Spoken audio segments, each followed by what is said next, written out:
Hi guys, today we're going into lesson 8, which is 2 Samuel chapters 23 and 24.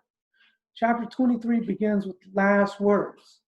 It's David's last words, and he indicated that God spoke directly to him about what to write.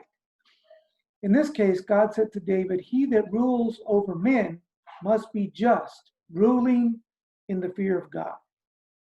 So here's two requirements that God gives for leadership. One is to have a just character and ruling in fear of God. David had shown both of these characteristics over the years. The word here that's translated as a just ruler is the basic Hebrew word for righteous. In other words, a righteous man, a good man. Such a wise ruler is compared in the verses to the beauty of a clear dawn and the green grass after a soft rain. These things we all can appreciate. The greater thought, though, is that a leader who is just and rules in the fear of God will be the most desirable and sought after ruler. It's obvious that the decisions made in our government today, uh, regardless of the party, are not made in fear of God. They are made in fear of the voters. There's little effort being made to please God in our government. I wish it could be said that those in government today are trying to please God as David did. The rest of the chapter proceeds with a long list of all of David's best warriors. These include Joseph, who once killed 800 men at one time, a pretty good feat there. He was the head of a unit of 3 elite warriors, including Eleazar, son of Dodai, who fought ferociously against the Philistines, and Shammah, who also fought successfully against the Philistines. The 3 warriors did bold things, like sneaking behind enemy lines to get a drink for David, which he was too embarrassed to drink, and so he offered it to God instead. Abishai says the narrator was a great warrior also, though not quite the equal of these other 3.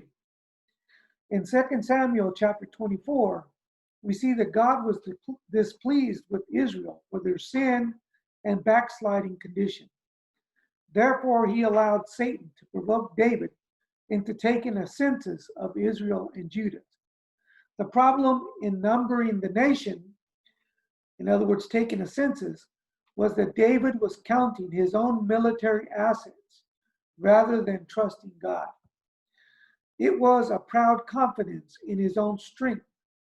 By publishing among the nations the number of his people, he thought to appear stronger than them, and doubted not that if he should have any war, he should overpower his enemies with the multitude of his forces. So can you guess David's sin in taking this census? His sin was a lack of faith. David essentially was planning to take things into his own hands.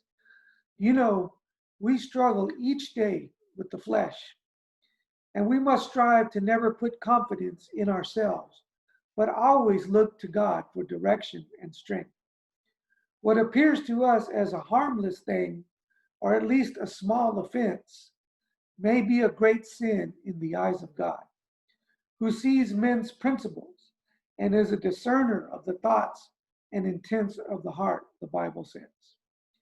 Yet David suddenly realized that what he did was wrong. He apologizes to God and waits for God to send news in return. God sends a message through a prophet named Gad. David can have 3 years of pestilence, or 3 years of famine, 3 months of running from the enemy, or 3 days of pestilence. David says he would prefer to fall into the hands of the Lord rather than human hands. So God sends 3 days of pestilence, that's disease, to Israel, killing 70,000 people. Yet while standing on the threshing floor of Araunah the Jebusite, David sees this angel of pestilence. He suddenly feels very horrible about all the people dying. And he says that it's him, David, alone who has sinned, and he asks for the penalty to fall on his house rather than on the people.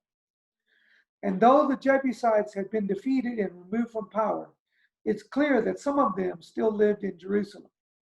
If you don't know, a threshing floor was a place where grain was brought to be threshed upon, a hard, flat surface.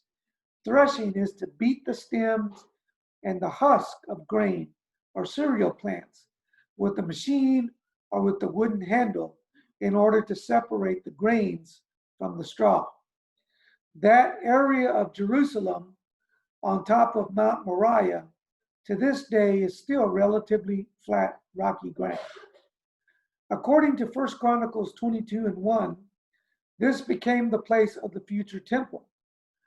God tells Gad to tell David to build an altar on the threshing floor to end the pestilence. So David goes to build an altar on the threshing floor, offering to buy it from Araunah. Araunah thinks this is a good idea and offers oxen to sacrifice and wood for burning as well. But David insists on paying Araunah because he doesn't want to give God a cheap offering. The sacrifice is eventually given, and God ends the plague on Israel. So that's our lesson for today. I hope you enjoy the chapters. Go ahead now and read your verses and answer the questions on the handout.